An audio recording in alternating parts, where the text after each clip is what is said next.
সুনামগঞ্জে বিভিন্ন নদ নদীর পানি বৃদ্ধির বিষয়ে সর্বশেষ খবর জানাতে যুক্ত হচ্ছেন সহকর্মী শহীদ নূর আহমেদ। শহীদ নূর, হাওরের নদ নদীর পানি কতটুকু বাড়লো, আবহাওয়া অধিদপ্তর এ বিষয়ে কি বলছে জানাবেন। চৈতি, ধন্যবাদ আপনাকে। দেখুন, গত রাতে বৃষ্টিপাত কম হলেও সুনামগঞ্জের নদ নদীর পানি কিন্তু মাত্রাতিরিক্ত বেড়েছে। আমি এখন আছি সুরমা নদীর পাড়ে। আপনি যদি আমার ঠিক পেছনটা দেখেন যে সুরমা নদীর পানি ফুলে ফেঁপে কিন্তু একেবারে টইটম্বুর হয়ে আছে। এই জায়গাগুলো গতকালকেও যেখানে বেশি ছিল সেই জায়গাতে এখন পানি চাপ সৃষ্টি হয়েছে, অর্থাৎ পানি বৃদ্ধি পেয়েছে। আমি যদি পরিসংখ্যান বলি, গত 48 ঘন্টায় সুনামগঞ্জে প্রায় 96 সেন্টিমিটার পানি বৃদ্ধি পেয়েছে এবং এই পানি বৃদ্ধি পাওয়ার ফলে নিম্নাঞ্চলে চাপ সৃষ্টি হয়েছে।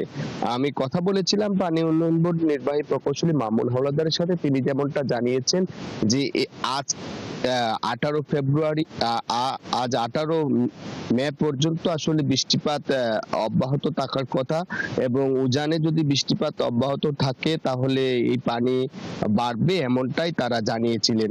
বন্যা এবং আবহাওয়া সতর্কীকরণ কেন্দ্রের তথ্য অনুযায়ী দেশের উত্তর পূর্বাঞ্চলে বৃষ্টিপাত হবে, সেটি কিন্তু হয়েছে এবং এর ফলে পানি বৃদ্ধি পেয়েছে।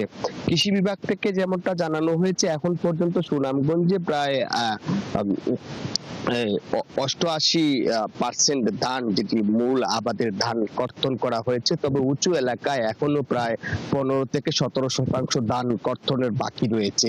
এই যদি পানি বৃদ্ধি অব্যাহত থাকে এবং আকস্মিক বন্যা দেখা দেয় তাহলে উঁচু এলাকার ধান ক্ষতিগ্রস্ত হবে এবং ফসল রক্ষা বাঁধের যেহেতু মেয়াদকাল পার হয়েছে তাহলে ভেঙে যাবে। এই কারণে ক্ষয়ক্ষতির পরিমাণ আরেকটু বাড়তে পারে। এখন পর্যন্ত সুনামগঞ্জে কৃষি বিভাগের তথ্য 17,000 হেক্টর জমির ফসল তলিয়ে গেছে, কৃষকরা ক্ষতিগ্রস্ত হচ্ছেন।